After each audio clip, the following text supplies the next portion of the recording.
That's right. That just happened. It's 7:14, so I'm a little bit late. But tonight I want to talk about Kenne superchargers and specifically 5-liter Fords and not the Coyote guys. Don't get excited. Although we have done testing on with Kenne on Coyotes as well, and obviously they respond very well, just like they respond to it every other kind of boost. But I'm talking about the original 5-liter Ford, the original 302 back in the day in the 80s and 90s. And I want to talk about some testing that we did with those because, excuse me, we have more testing coming up. I'm going to do a bunch more testing with Mark and John, and we're going to run a bunch of tests on the engine dyno and then follow that up with even more stuff on the chassis dyno. So it'll be good, because we got to do the real world stuff in the car. I like that on the test that we did last time. I have the video up. You guys can take a look at it where we put the kit on and just put it on with the FMU the way that would have gone back in the day. And it worked. It worked surprisingly well. I was very, very happy about that. But we want to do other things. We want to do all the stuffing that things that we did back in the day with different cylinder heads and different camshafts and different intake manifolds, obviously different pulley sizes because you want to change the boost. Maybe some water meth injection, given the way that the discharge is on the Kenne, the way that it opens up, maybe it's a good application for that. Maybe we could get good distribution in there. Obviously, I would want to try E85, and you want to do two things or three things. You want to spin the blower faster, and or put a bigger blower on it, and or put a bigger inlet going into the blower, and then you want to have the right blower size and displacement and blower RPM. And then also you want to have the other side of the equation, which would be the motor. Everything from the discharge coming out of the supercharger into the intake manifold, the cylinder heads, the camshaft, the displacement of the motor, the compression, all of those things come into play because they ultimately help determine what's going to happen with the power, with the eventual power output. So let's take a look at that. Let's talk about that a little bit. And so if we have, let's take a look at a positive displacement supercharger, because this also holds true with a little AMR that will be running on the Metro. And as a side note, I drove the Metro today, actually went and put gas in it. It's not perfect by any means. In fact, I'm going to, I've adjusted the clutch on it and put fuel in it. The fuel gauge doesn't work, so I want to get that working. I'm going to check the sending unit. I think that what's going on with the dash, I think it's because nothing is working on the dash. The speedometer is not working. The gas gauge is not working. The temperature gauge is not working. The fan didn't come on while I was driving it, but if I jumper the fan, it comes on. What I'm going to do is I'm going to check the switch. I'm going to check and see if there's voltage going to the switch. And then I'm going to check the switch and make sure that it turns on. And I may just run a bypass to it. And just so I can, if the switch still works, if it still connects ground at a given temperature, then I'm just going to rewire it and have it make sure that it works. Or I'll just put a manual switch on it.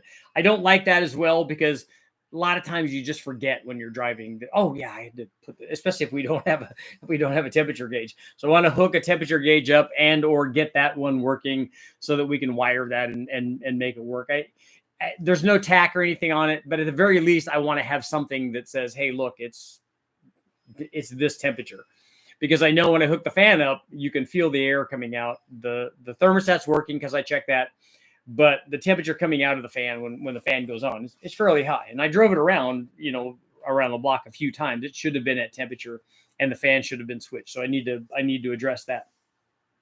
Feels like, and I did a bunch of cleaning on the inside too. It's still terrible, but it's less terrible now. And what I want to do is I wanted to get a feel for how the brakes were working, and the suspension feels like it has at least one bad strut in the front. You push on it, it starts bouncing up and down.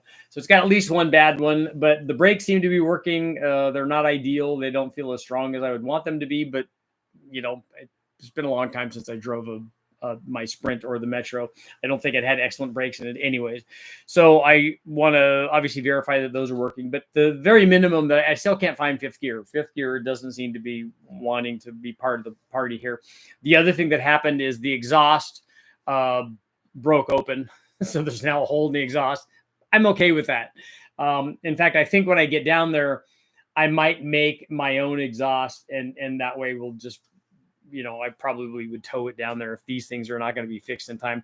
Really, I just want to run it on the dyno. So I still, after adjusting the clutch, it still doesn't engage until the very top. So I want to put a clutch in it because we're going to make more power anyway. So that's definitely going to happen. But slowly we're adding things and making it work. And I think it's almost to a point. Once I put the clutch in it, it's ready to go to West Tech as far as I'm concerned. I just want to put it on the dyno. It's not very fast, which I wouldn't expect from 49 horsepower or whatever. Seems to run a little better at part throttle than it does at full throttle. So again, I just need to, I might do my own exhaust, a Super Richie exhaust, a 2-inch or something like that. Just something and some kind of exhaust and some kind of muffler, and then put a provision for O2 sensor on it so that we can run it on the dyno, and then build the Super Richie AMR blower adapter, and then hook up the Holly and all kinds of fun stuff. So even if I have to trailer it down there or tow dolly it down there to make that work and get the testing done, then we'll get that done. That's not going to be a big problem. But back to the Kenne Bell stuff. So when we run a supercharger like that, when you run a positive displacement supercharger, there's a couple things to look at. One of them, obviously, is the thing that's going to determine how much power you can put out is, one, the size of the blower. So if it's a little blower like this AMR deal, like this thing right here. So if it's small, that's a 0.5 liter blower. A lot of guys, when you tell them what size the blower is, especially with that AMR, I get these comments a lot. Oh, it's a 0.5 liter blower. It needs to go on this displacement motor. Yes and no. The displacement of the motor and the displacement of the blower can be correlated, but it's not an absolute thing. It's not that you can't use we ran the blower will support 150 horsepower. That's how I do it. I do it based on what the blower will support in terms of power output. Because if you say, okay, that's a 0.5 liter blower, if we spin it, at twice the speed, it'll support a 1 liter motor or a 1.5 liter motor. All of that depends. So here's how I look at it. So we take the blower size, the AMR or the Kenne Bell. We take the blower size. Okay, for every revolution, it grabs a certain amount of air and then processes that air. A twin screw and a roots blower do that differently. But effectively, the size of the blower dictates how much air it moves from one side to the other. This is not a linear equation, meaning that, the displacement is, so for every revolution, it does a certain thing. The problem is that the other thing that dictates power output or power potential of the blower is not just size, it's speed. So if we spin the blower at, let's say, 10,000 RPM, and then it grabs a certain amount of air based on its displacement, it has a certain amount of flow. But if we keep the displacement the same and spin the blower 20,000 RPM, now we've doubled it. Did we double the flow? Well, maybe, but because the problem is that at higher speeds, the efficiency is not the same. It doesn't grab the same amount of air. There isn't time for that. And then also the inlet going into the blower might be restrictive. So there are other things that would dictate whether or not it could keep doing that. And usually it can't. Different kinds of blowers have different kinds of efficiencies for different speeds. A twin screw is usually better at higher speeds than a roots blower is. But what I want the takeaway I want for this is the size of the blower is one thing. It's very important. But also the speed of the blower. Those two things work together to dictate how much airflow the blower is going to supply. And the airflow that it's going to supply is ultimately going to determine the boost. But what's going to help determine the boost is not just the size of the blower and the speed of the blower, but what you're applying it to. So this is what I was talking about when we're talking about the size of the blower relative to the size of the motor. If we have a 0.5 liter blower, or let's take a Kenne Bell, let's say we have a 1.5 liter blower or a 2 liter blower. So we take that 2 liter blower and we put it on a 4 liter motor and spin it a certain speed. It's going to make a certain amount of boost. But if we put it on a 4 liter motor that makes 200 horsepower, the boost is going to be a lot higher than it would be if we put the same size blower at the same speed on the same displacement 4 liter motor, but we put it on a 4 liter motor that's making 300 horsepower NA or 400 horsepower NA. A 400 horsepower NA 4 liter motor would be pretty good. That'd be 100 horsepower per liter. That would be pretty sporty. But you can have given the same displacement of our motor, you can have different power outputs of that thing starting out. And whatever the power output is of that motor starting out will help dictate what the eventual boost is supplied by the given displacement blower at a given speed. So if you combine those two things and you change the other thing, the motor, either the size of the motor or its efficiency, how much air it can process, basically, that will determine how much boost we have. And this is the kind of testing that we did a lot of. I did, as an example, with the Kenne Bell on the 5-liter, we ran testing on a 5-liter Ford, and we changed a couple of things. We changed the cylinder heads to airflow research cylinder heads from the stock heads. We also changed the camshaft from a stock cam to an Extreme Energy 274 cam. We also tried an inner cam in between those two. But in both cases, the same thing happened. It happened more with the camshaft than it did with the heads, but because of the order that we changed them in. So we had our blower. We had a fixed displacement blower in the Kenne Bell. We had a fixed speed because we didn't do anything to the pulleys. And then we changed what was happening after the blower, essentially, in the motor. So we had a 302, first with stock heads on it, and then we put airflow research heads on it. And when we put the airflow research heads on it, the power went up and the boost went down. It did exactly what you would expect it to do. It can't do anything else. Same thing with the camshaft. So we went from the stock 5-liter camshaft, the 5-liter HO camshaft, to the 274 camshaft. And we dropped the boost by, I think in that case, we dropped it about a pound and a third or so by putting the camshaft in. So here's my question for you guys. You guys let me know in the comments. So we have a blower. We have a fixed displacement blower. We have a fixed speed also for that blower because we didn't do anything to the pulleys when we did the cam change. So we changed the camshaft in the motor, in our 5-liter motor, but didn't change the size of the blower or the speed of the blower, and the boost went down when we put the camshaft in it. So if we have the same size and the same speed and we have less boost, how did we make more power? Does anybody have an answer? Everybody should actually have an answer for that. The answer is, and you guys can let me know in the comments, we'll give you a couple of minutes to answer. And the people at home too, when you're watching this later on, if you're not here for the live feed and you're watching the video, you can answer at home. So we'll give you a couple of minutes to make the answer. You just answered my question. So the reason that the boost comes down and the power output goes up has to do with the way a supercharger works. So what we've done is we've made the NA motor more efficient. So we've made it more powerful, essentially. And in doing that, now it can process more air that the blower is trying to deliver. Remember, boost pressure, whatever the boost pressure is just a function of how much of a restriction that motor is to that blower, that size blower at that speed. That's how much of a restriction is there. So now what you've done by putting a camshaft in or putting the airflow research heads on or putting the comp cam in is you've reduced the amount of restriction.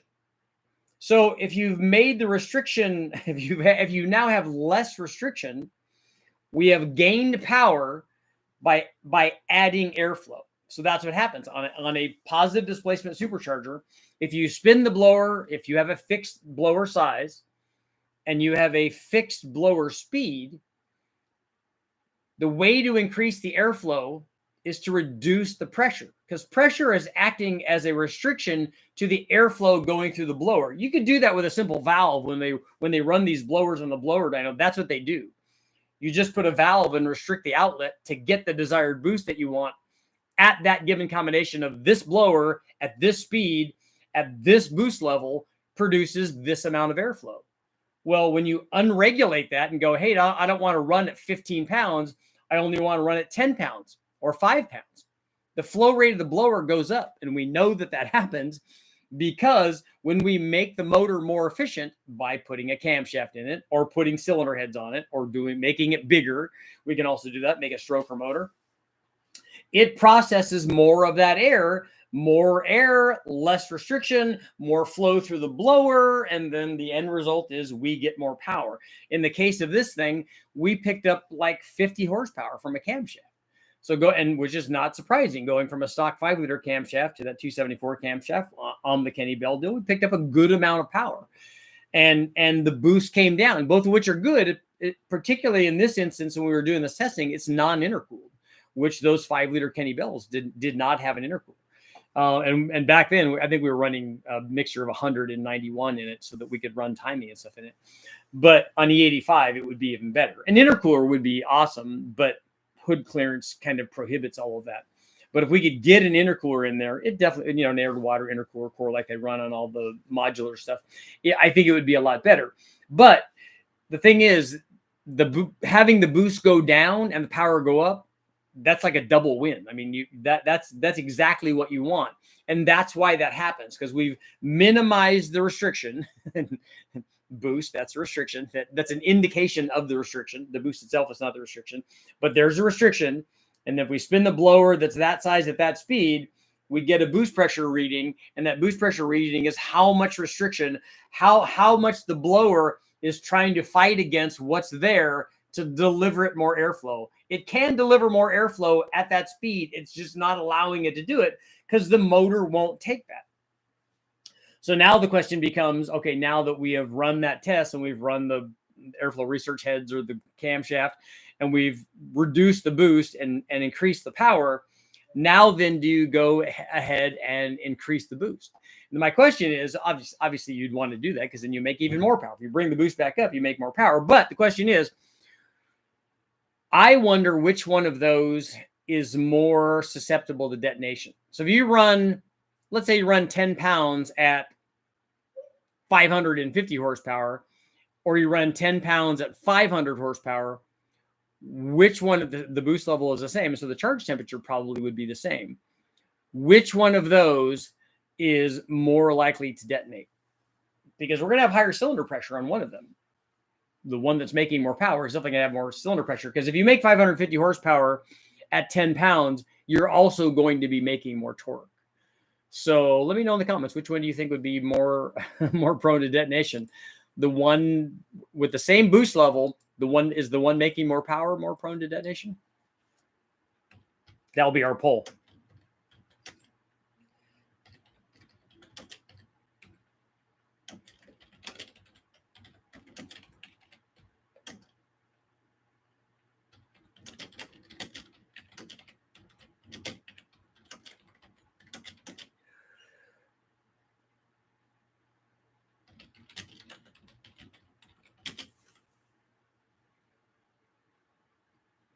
Is the higher horsepower and torque combo run at the same boost more likely to have detonation? That will be our poll, gentlemen.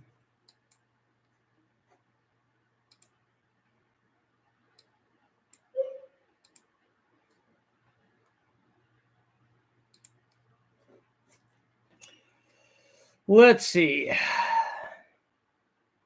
Stang, what's going on, Tim? Rolling in my 5.8. 5.8s are good, though.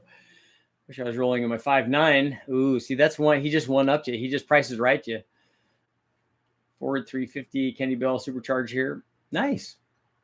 What's in your F350? What motor's in it? Taylor's back. One cherry bomb straight off the header. You can do that. But I think I have some like turbo mufflers down there. Kyle, what's going on? John Cools in the house. Random question.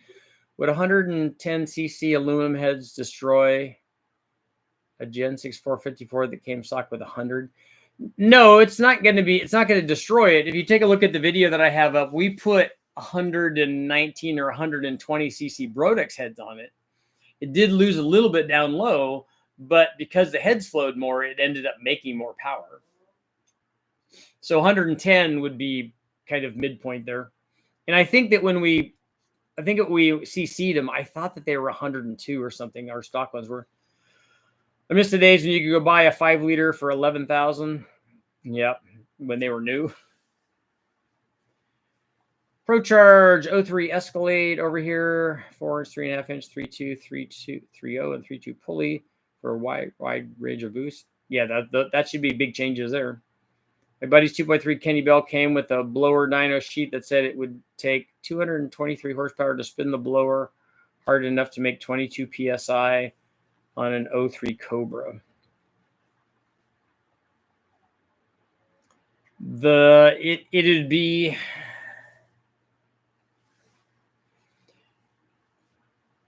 the boost pressure wouldn't be the only thing. To have 223 horsepower worth of parasitic drive, you would have to know the boost pressure and the blower speed and the flow rate to be able to decide that, because all of those things combine to produce whatever the parasitic drive is.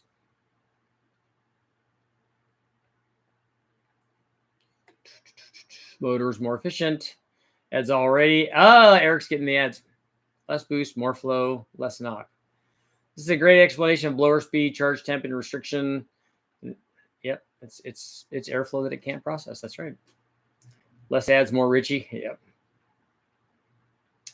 Yes, especially if the 50 horsepower difference is because of compression between them. Alan, you didn't get any ads? That's good. I have one of the older 2.2 Flowzillas. That's old school. Nice. Do you have a Blowzilla on your Flowzilla? My 95. Always kept my time conservative to avoid detonation. 10, 11 pounds, 16 degrees of timing on 94. On E10. Okay. That probably works fairly well, right?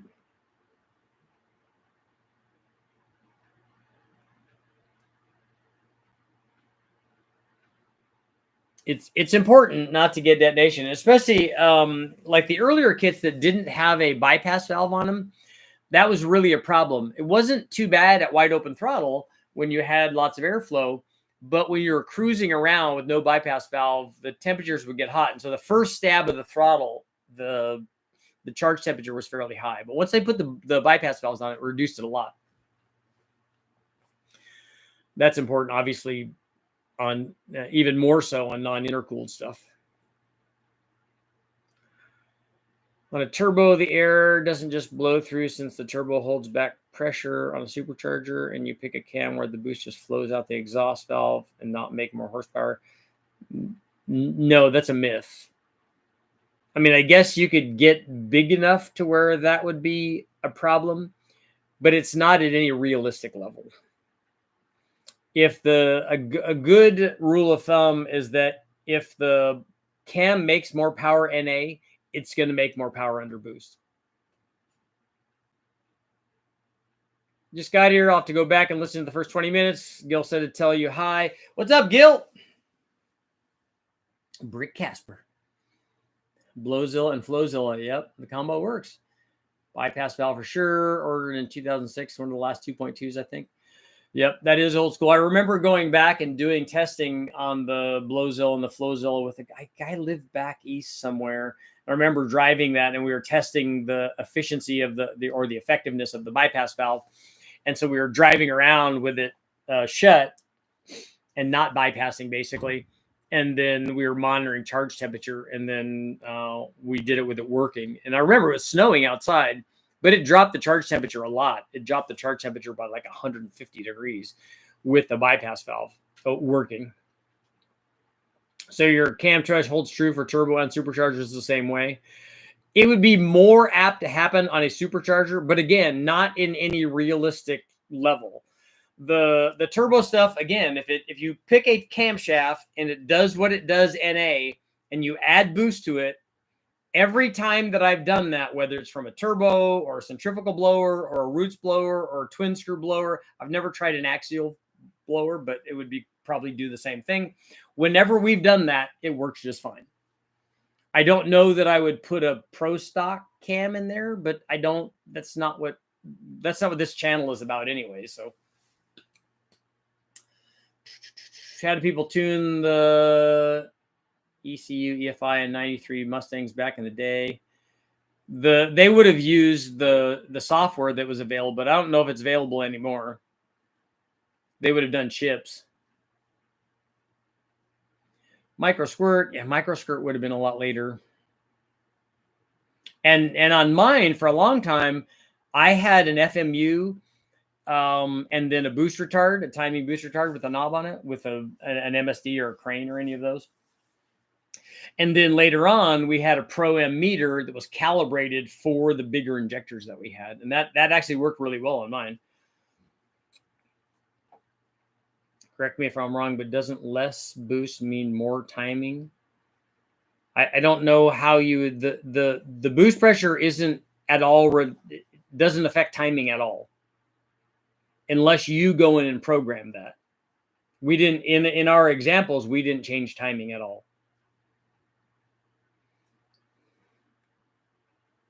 I still have the tweaker for tuning. That's right, they had those too.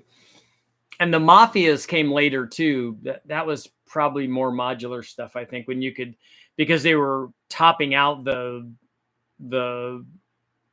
5-volt signal, I think, on the mass air meter. So they had to split those signals in half to get the higher power levels. And then they started doing what they started doing later is just putting the electronics in a bigger housing, and that worked good too. Here, you're here late. Someone's putting on one on a Fox. Cool.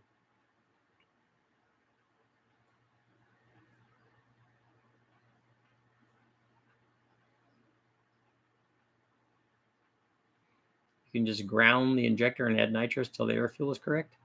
On a blower, you're going to do that? Got YouTube survey ads. So is the higher horsepower and torque combo run at the same boost more likely to have detonations? We're pretty split here. Actually, 53% are saying no. The ads are getting out of hand. If you weren't making pennies, I'd quit. It's cheap for the knowledge, right? You get good stuff. I'm surprised not too many people here. 29. Did the YouTube survey ask what is the right cam? Well, we know that it can never be the right cam.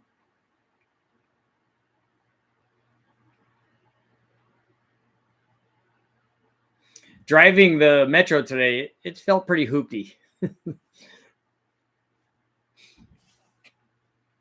But I did put a treater to 5 gallons of premium.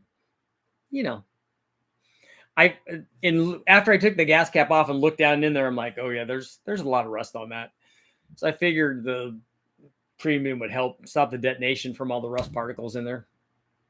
It's the quality of viewers, not the quantity. There you go.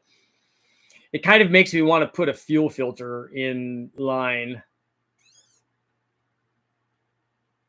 Free valve is the right cam. I just don't think you're going to see that. Don't know if that's going to be a real thing.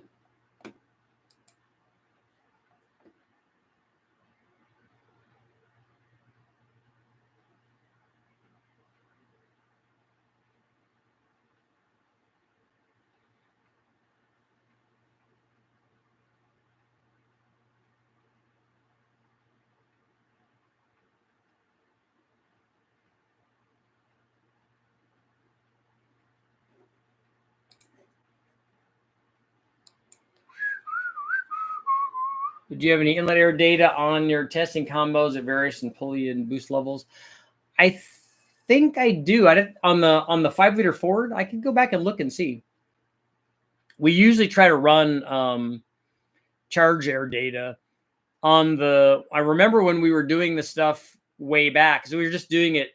We weren't data logging. I was just looking at it was a Type K thermocouple and then a digital readout. And so I was watching it while we're cruising down the road. We were cruising down the road for it to stabilize, so that wasn't a problem. But I think it was up near 300 degrees while cruising. And I don't remember what his was. A 351 Lightning motor, or at least a short block, and then it had cam and stuff in it. And I don't remember what pulley combination or how fast he was spinning it, but it dropped it down a lot after we opened the bypass valve on it.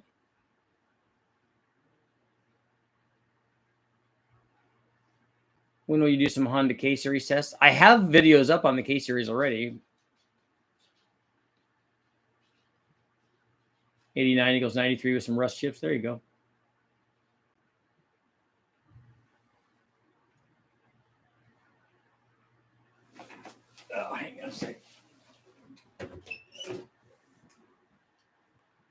Are you gonna? Is someone at the door? Okay. It's someone at the door. K-Series versus the world. I have turbo K-Series stuff, and we ran some NA stuff with the guys at Skunk. But we're gonna do a K-Series Big Bang on it. 5-liter charge data. Please, it's tough to find. Mike Bueno did some, and at 18 psi got really bad really fast. Be curious to see something you have. 18 psi from a twin screw or a positive displacement blower would be really hot. It'd be not something that I would recommend unless you're running E85. 18 pounds with an intercooler, without an intercooler on anything, is going to be bad. Header tube size for an L29 with a 78, 75, 700 horsepower. I think ours is inch and 7/8. It might be 2-inch. I can't remember what Jason did when he fabbed it up. 700 horsepower, inch and 7/8 would be fine. How big is the opening, the exhaust port opening on the head?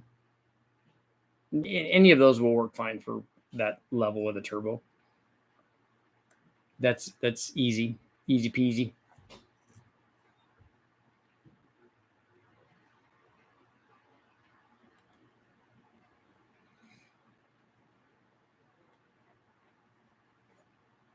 Let me see if we have some charge temperature data. I know I have a lot of it on LS stuff that I've done. Small block floored. 302 Supercharger.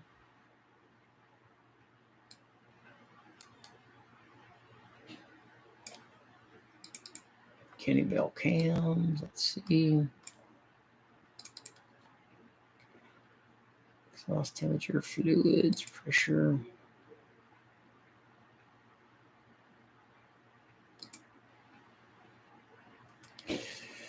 No, I don't think we have any. I don't see any air temps on this one. We probably had the digital readout thing hooked up. I don't think we had data logging on that one. I mean, air or charge temperature data logging. How many old school wives' tales have you proved wrong? I don't know. I don't. For a lot of people, I don't think that they do. When I did the testing with the spark plugs, is a perfect example. Indexing. I had lots of people argue with me about indexing. I'm like, look, this is what the dyno said. I don't have a vested interest. I don't care. I haven't been doing it for 30 years and think that it's the coolest thing. I don't care about that. When I do a test, I try to structure the test so that it tells me the honest answer, whatever that is. I don't care what the answer is, as long as it's honest. And so when we did the test, we don't see, there just wasn't anything there. But people swear by, oh, I use this plug and it works great and it adds power. You can really feel it, seat of the pants. The dyno doesn't tell us seat of the pants. It tells us actual. That's a whole different thing. But those kinds of things, a lot of times, I try to give them information, but a lot of guys just, they won't take it.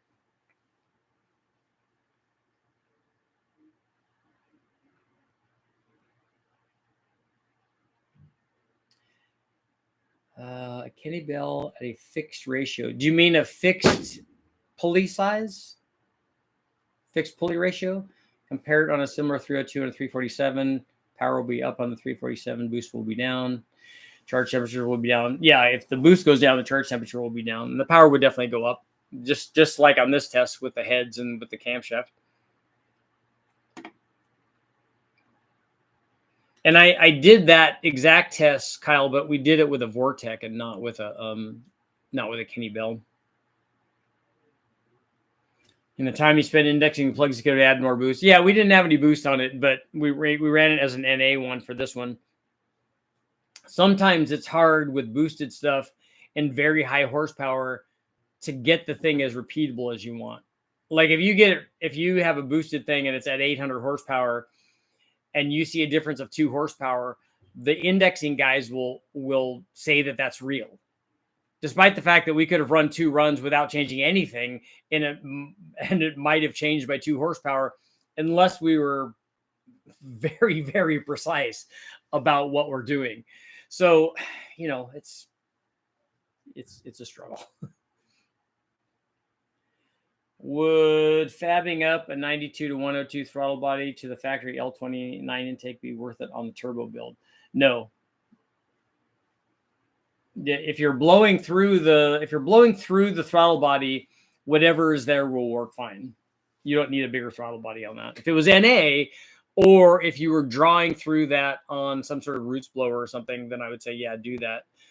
But since you're blowing through it, the flow rate of that thing under pressure is going to be a lot. I wouldn't worry about it, especially at that power level. So we're at 61% saying no, that the higher horsepower one is not going to have more detonation. Not going to be more detonation prone. Have you tested water temp versus horsepower? Yeah, that video is up. Because we normally run it cold. Again, I do it as a hedge against detonation, so we can run all of the timing in it that we want on 91, which is not very good fuel here in California. But that way we can run high compression stuff. Like I can run 11 to 1 stuff with full timing in it because the water temperature is low. And we have good air temperature, you know, unless we're testing it at you know, the heat of summer where it's 100 degrees or more. But even at that, it's not terrible and not as bad as it would be with an open element air cleaner under the hood, you know, in the same conditions, or even much cooler condition, but under the hood, it could be hot. I mean, the air coming out of the radiator could be 190 or 200 degrees.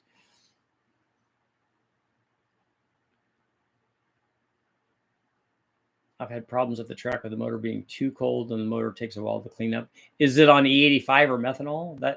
That's a problematic thing on E85 or methanol. I haven't seen that be a problem on gas. And we don't ever have any trouble having it clean up unless it's on methanol or I don't know if I've had that problem on E85. But I remember Mohovitz definitely having that problem on M1 when he was running some of the 5.4 real high horsepower boosted stuff on methanol.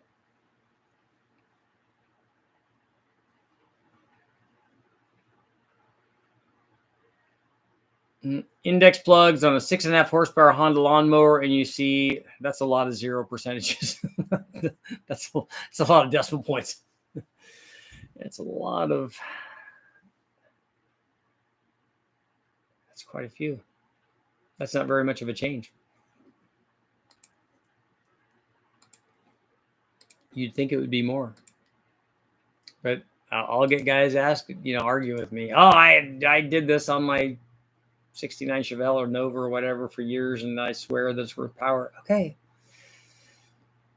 Can you go out and run make 2 passes that are within 1 horsepower of each other anyway? That'd be pretty good. That'd be the 1,000th or the 10,000th number probably. So if you're that consistent and you can run out and it does that and then you make a change, but if it's a 10th, yeah, that's not going to show. I mean, it's not repeatable enough to show that kind of change. You know, if we go out and add 2 pounds of boost and it's 50 horsepower, 70 horsepower, whatever 2 pounds of boost is on your combination, you'll see a difference. It'll definitely make more power and it'll definitely go faster. At least, you know, maybe if you could, as long as you can put the power down, but it will definitely change something. Indexing a plug or changing the plug type, you know, unless you're carrying a misfire issue, it's really hard to do. Remember all the old guys where the car was so fast, the ashtray, the glove box would open up when they shifted. Yeah, and a lot of those guys are shifting fairly hard too.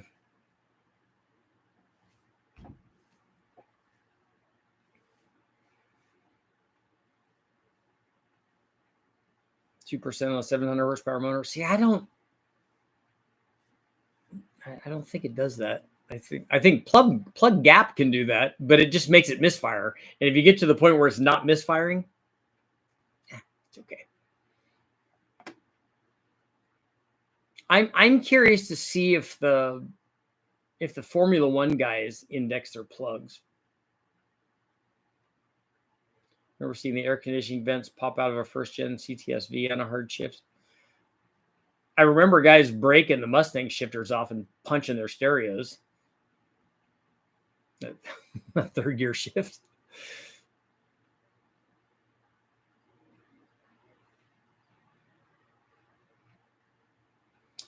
How about your experience on wide open throttle timing curves on a Kenne bell versus a Vortec or other centrifugals? I think you get away with more timing down low on a Vortec because it has a rising boost curve, and the Kenne bell doesn't. Well, Kenne bell might have that a little bit, but it's going to have, at 3,000 RPM, a Kenne bell, if they were both making 10 pounds, Kenne bell might have 3 or 4 more pounds of boost or 5 pounds of boost more at 3,000 RPM than the Vortec does. And so if you look at your scaling on your map, if you go up and boost that many cells, it's definitely going to have a different timing number, especially that low of an RPM. C-cut spark plugs tend to add better throttle response, but I don't know how throttle response isn't a measurable thing.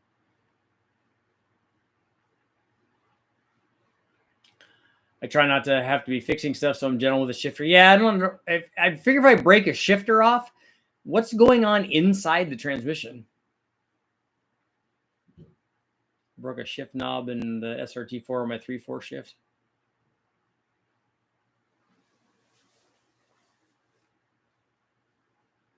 Yeah, Darren, the timing at the top where they're both making the same boost, obviously that's going to be similar or the same. The Vortec temperature probably might be a little bit lower, but if we have good enough fuel in it, we're going to give it enough timing where it's up near the maximum amount of power that it would make.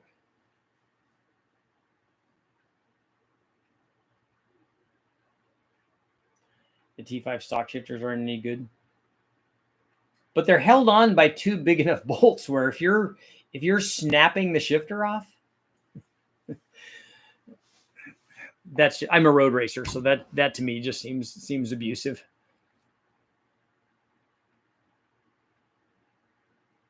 Throttle response on anything feels like you're waiting on a dial-up connection if you've driven an EV. Yeah, it is. Although, yeah, that's true. I mean, I've driven in Teslas and stuff, and they're having that sort of immediate torque is impressive. I don't think that means that everybody should be driving those. I think that's a terrible idea. But from a performance standpoint, that is pretty cool.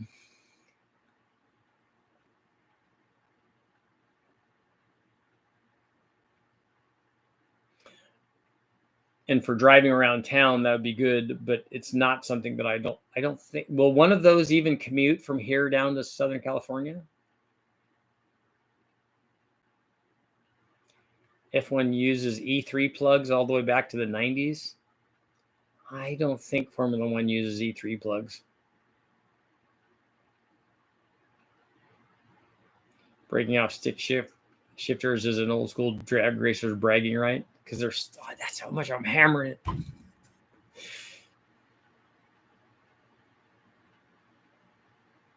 I need race gas air fresheners. That you really should market that, because that would be awesome. That's a really good idea.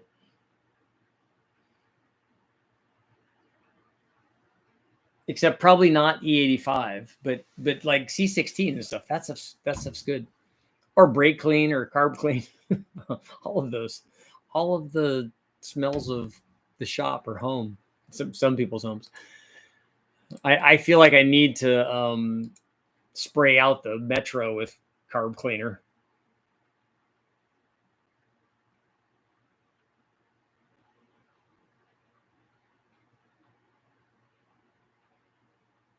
It's not PP blaster, yeah.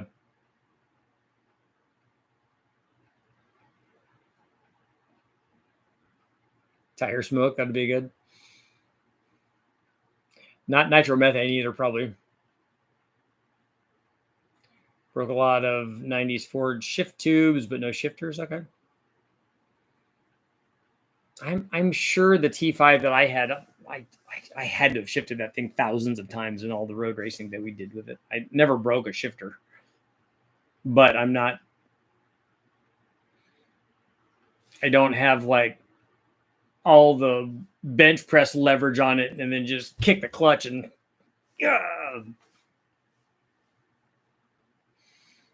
or put an ignition cutout on it. My new Michelin smell pretty nice in the garage. I actually for the first time, I put Michelins on my truck. Don't get excited. They weren't new. They were used. But I go to my tire guy who I love because it's a little shop. And these guys are go-getters. So I take all of my stuff there. In fact, I just took the wheels and tires over to have him mount them and balance them. And he's like, "Where'd you buy these tires?" I'm like, "Don't worry, dude. You're my guy. I didn't buy them. They came with the Metro that I bought." And I said, "And I need to put them. That's why I'm here. I'm here to put them on so you can mount and balance them. Put them on these steel wheels that I've painted now, because it's full race." But I bought used Michelins that he had for the truck, and they ride so much better than the piece of junk tires I normally buy for it.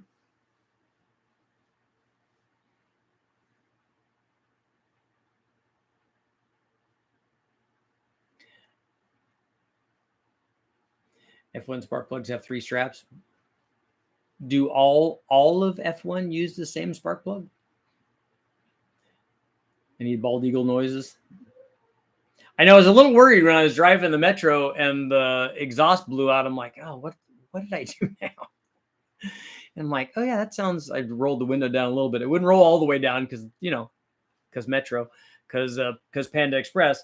But you could hear the exhaust. I think probably the exhaust is just rusted through now.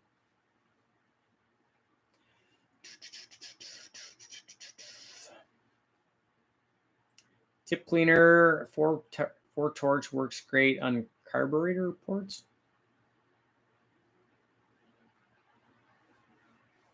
Takes too much time to index 12 plugs. All right, Darren, we'll see you later, man. Panda needs an Italian tune-up. Just take the mirror off and throw it in the back seat. One of the mirrors is already off, so we kind of have already done that. I want to see how much. I haven't checked to see how much timing is. Exhaust also hides expensive bad suspension.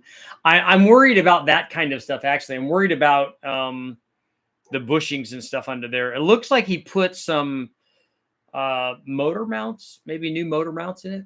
Although there are a couple of other motor mounts in there, so I need to look and see. Maybe he didn't do the rear ones or something.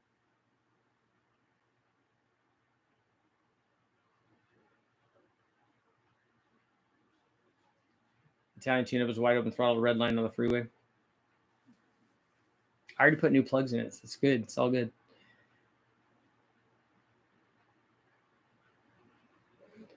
We live in a time where horsepower is free and traction isn't. More timing, less boost.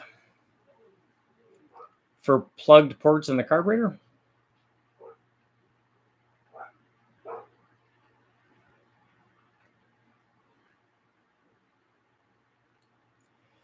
A lot of monkeys throwing stuff in the David Vizard and Eric Weingartner camps about perfect small block Chevy cam timing. Is Eric part of that? Is he on board with cams? Could you share some Honda K20, K24 variable cam timing curve dyno testing? I'd have to look and see. I'm sure that the guy from Skunk did the tuning while I was there. I'm sure he did some changes to the variable cam. I think it was the only intake on there. And I'll have to see what I have in terms of the testing. I don't know how that 4-valve motor with a single adjustable cam is going to wade into what's going on there, but I've talked to David many times about this. I haven't talked to Eric about it at all, but I've talked to David about cam timing, and he knows that I disagree with him that there is not an ideal cam timing for any motor. that's purely subjective. There's no other way to look at that, because there's no one camshaft for any combination that's going to give you the power curve that everybody in the world would want. And if he thinks there is, then he is incorrect. And if Eric thinks that there is, he is incorrect. That's why people buy different camshafts. So if you have one camshaft that's the perfect cam and it does this, what happens if you put a different camshaft in it that's not perfect and it does this? But what if that's what the guy wants? That's the perfect cam for him. It's not. That's what I mean. All of this is subjective. And the guys that do really well selling cams understand that. That's why David doesn't sell cams. I mean, maybe he does, but he's not selling thousands of camshafts, because if he's trying to convince people that there's one cam for your thing, he doesn't understand the market. Just watch your boosted 454 video. You mentioned having it in a dually truck. Must have been fun. Yeah, with the 174 blower on there. It was a lot more fun than having the motor that was running on basically 5 cylinders. Once bushings get to about 25 years old, they're usually cracking and trash. Yeah, I want to look under there. I haven't really looked. I noticed one of the tie rod ends is bad. So I probably would. I'll need to look at that. But I want to look at all of them just to see. It's drama right now. Oh, between David and Eric. Okay, they're arguing about that. Have you seen the Yanko SC C8 Corvette 1,000 horsepower twin turbo LT2 with a warranty? That's cool. Have you ever seen or tested a V8 single turbo only powered by one bank? Yeah, I tried to do it with a big block and it didn't work. I'm going to revisit it, but that's been done before, not on a V8. Saab did it on a V6. So an asymmetrical turbo is what they called it, and it's certainly possible.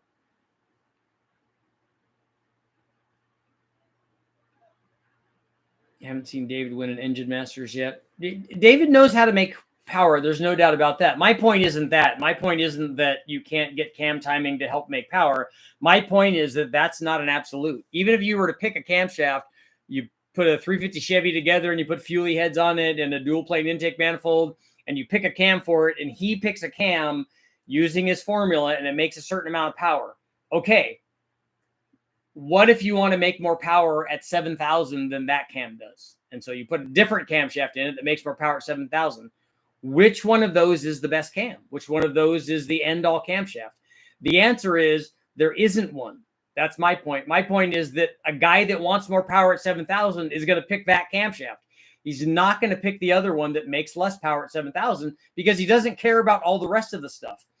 And because there are lots and lots of individuals out there, there are lots and lots of individual choices for whatever kind of cam that they want. So no amount of anybody, David or anybody else, telling you that there's one camshaft for any given combination, it means that they don't understand the market. He might understand camshafts, but he doesn't understand the cam market and what people want. Doesn't Formula One also pump hot oil through the engine because a cold start is too aggressive for the bearing tolerances? Almost all of the race motors that I know of have to circulate heated oil through the motor before starting. That's not an uncommon thing.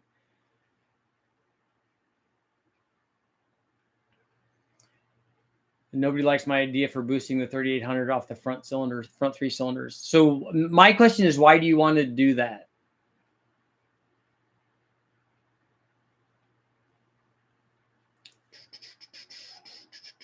Just curious what would happen with only half power. As long as you have enough exhaust flow to spool the turbo up, you would get the motor to run in boost, and then you'd have more exhaust going out the NA side of that. That's okay. Then you'd have also more exhaust feeding the turbo. So it all comes down to sizing the turbo and deciding how much power you want to make. You're still only going to have half of the exhaust flow to the turbo. So it limits you as to what turbo you can drive with half of the exhaust flow. So you can't it'd be really hard for you to put a 1,500 horsepower turbo and try to drive it off half the motor. You're probably not going to get there.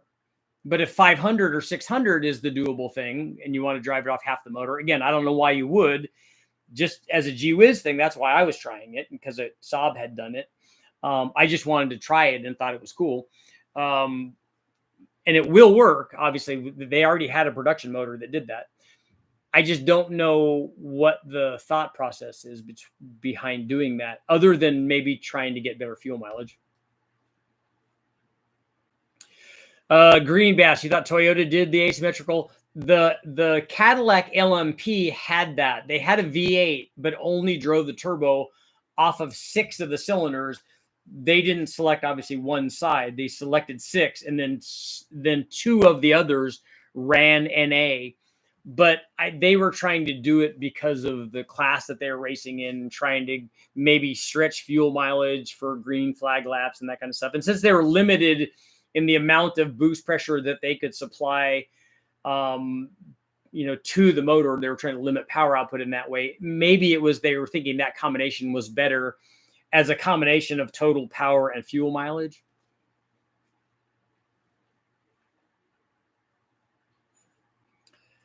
Sean, you want to take a DOD motor, put a turbo on it, and force it to run as a 4-cylinder under boost and see what it makes? You could try that. I don't know how well that's going to work if they're randomly selecting these. And I don't know if the DOD is only always the same 4, is it? I think it has to be, right? Because of the way that they're doing the lifters.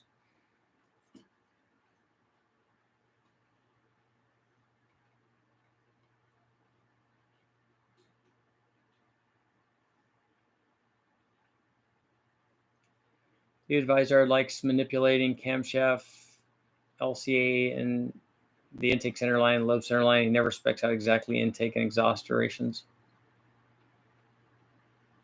Have you come across an engine running a supercharger and turbocharger, and then you got to ruin it by thoughts? I don't know what thoughts mean. The answer to your first question is yes. I have videos up on compound stuff already.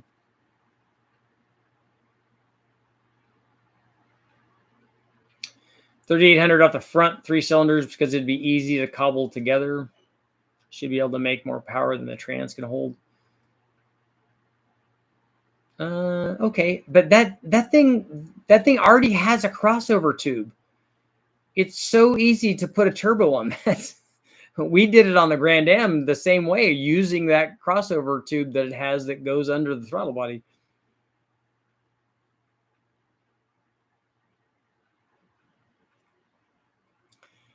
David's data could be used to create a machine learning matrix that could predict the horsepower and torque curves. They already have simulators, but they don't give you the same data as a dyno does.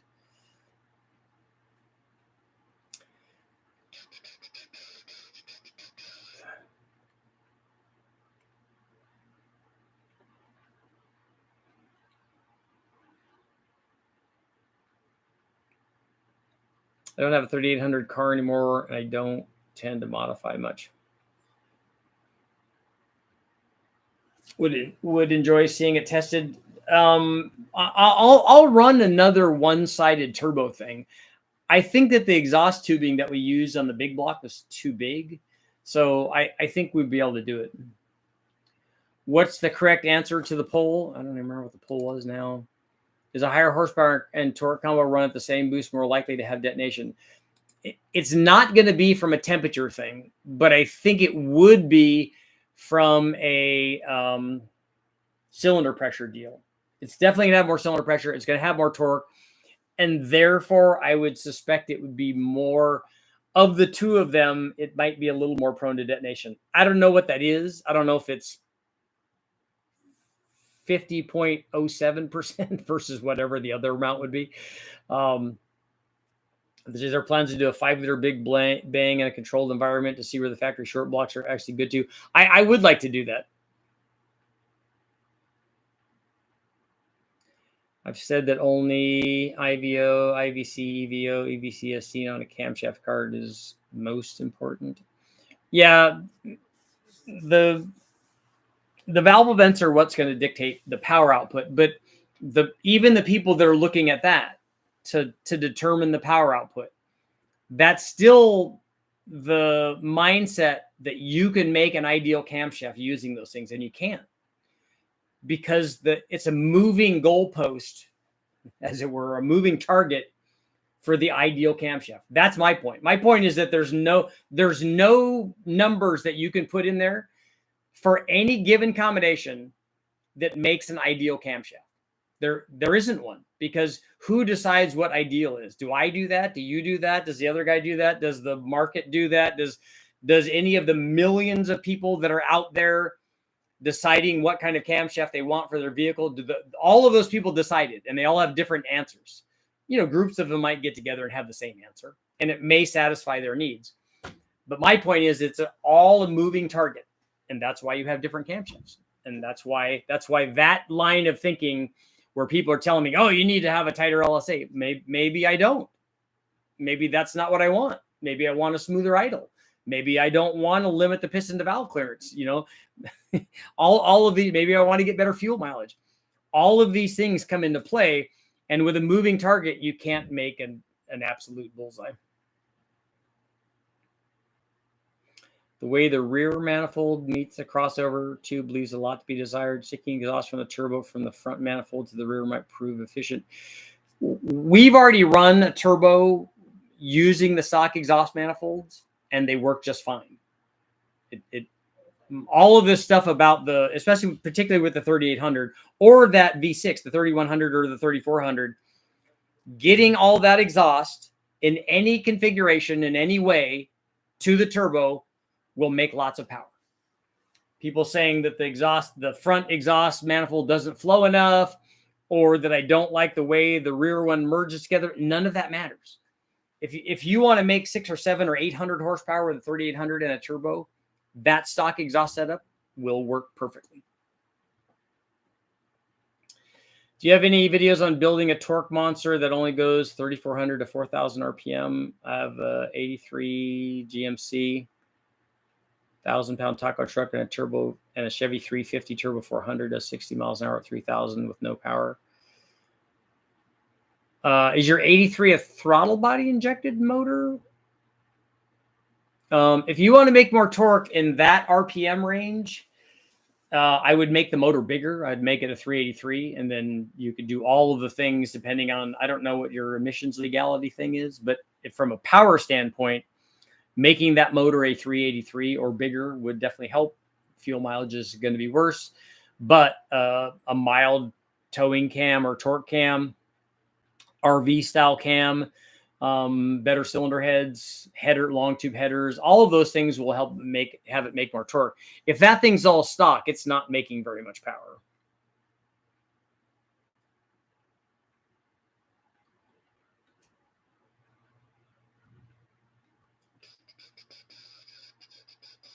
And a large turbo hanging off the rear 3-cylinder of a 3800 and a tiny cast front manifold will hurt the rear head gasket.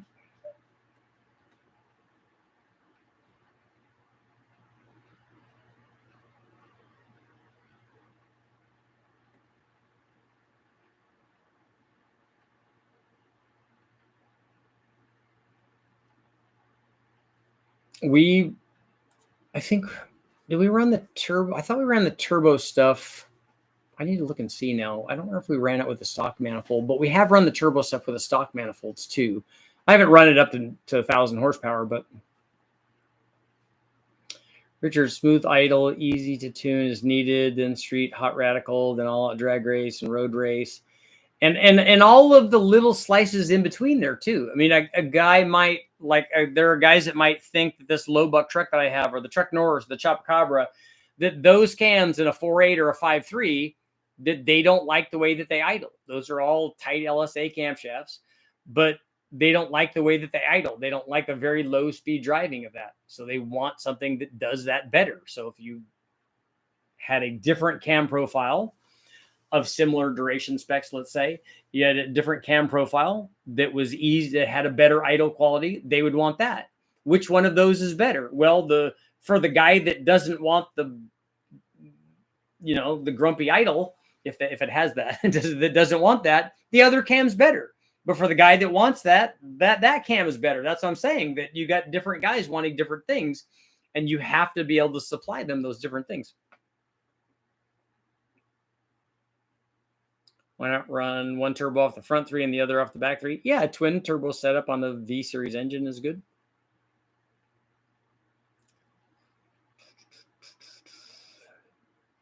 Tim, you don't like your 351 Windsor?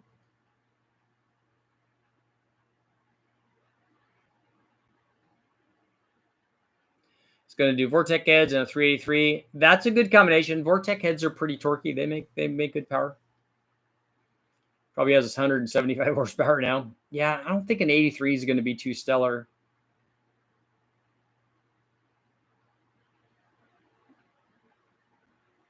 Truck Norris for the taco truck. Yeah, but that's a small block Chevy though.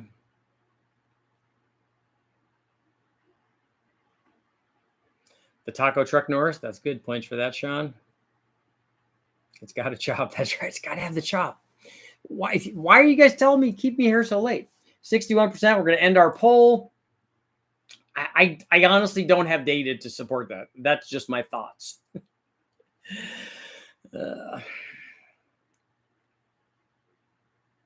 Car's bringing me anger and stress.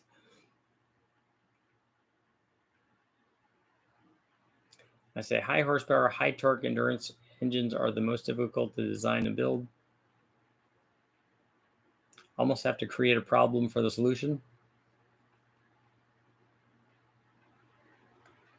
You need a taco truck Norris shirt now? That's right.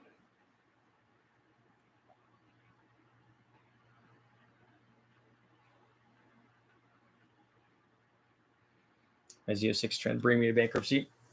I feel like that when I go look at parts for the Metro. I'm like, how much is a new fan switch? $53 for a fan switch? It's like more than the car is worth. So I'm obviously not going to be doing that, but I want to test the switch anyways. I'm going to jumper it and see if the fan goes on, and when it doesn't, I don't think it's going to. I know that it's a wiring issue, but I'm just going to take that out of the harness setup and just make it work on its own. By the way, I went out snake hunting today for guys that weren't on the live feed earlier. I went out to where Lisa's parents used to live, drove out there and went up the hill and found a rattlesnake. It was awesome. I think it was a mama, although it seems like late for her to be having babies. I thought that would have happened already. Maybe it was somebody that just ate something. The snake was very nice, actually.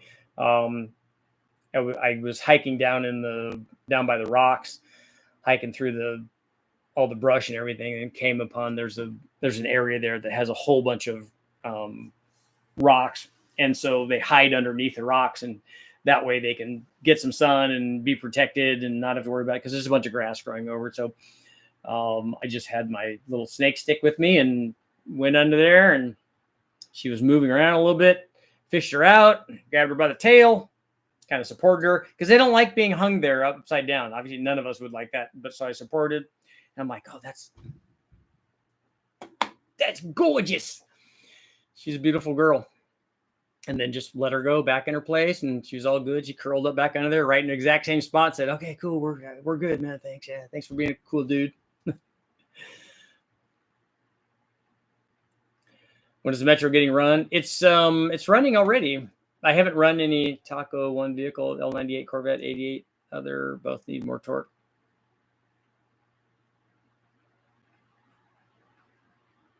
Maybe the Ratchet was pregnant. I know. Yep, catching danger noodles.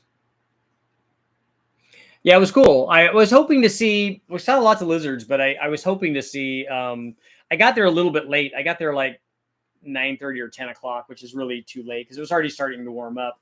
So there's enough grass up there, even on the trail going up, that they'll sit out when it's cool. When it's cooler, like I'd like to go there like at 6 or 6:30 in the morning, and then they'll sit out in the sun. But the grass is still high enough that they can hide from predators in there, but also get sun. So they're like, yeah, this is cool. They can't see me, and I can kind of warm up, thermal regulate. And so I've seen them in April and May, particularly April, sometimes in late March too. They'll be out, and I can see them as I'm walking up. And then otherwise, I got to go look under things and stuff. And it's still, it's good. You should do a junkyard 6-liter with a 427 stroker kit. I don't do 427 stuff out of 6 liters. I do 408s. Unless you sleeve the block, that's not a good idea.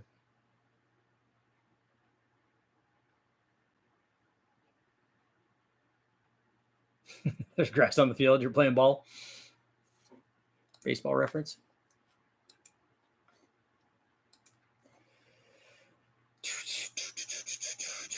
Yeah, so I was hoping to see a gopher snake. A king snake would have been awesome. But even if it's early enough and it's, you know, the grass is a little wetter over, we might see ringnecks out or sharp tails or something. Lots of garter snakes up there too.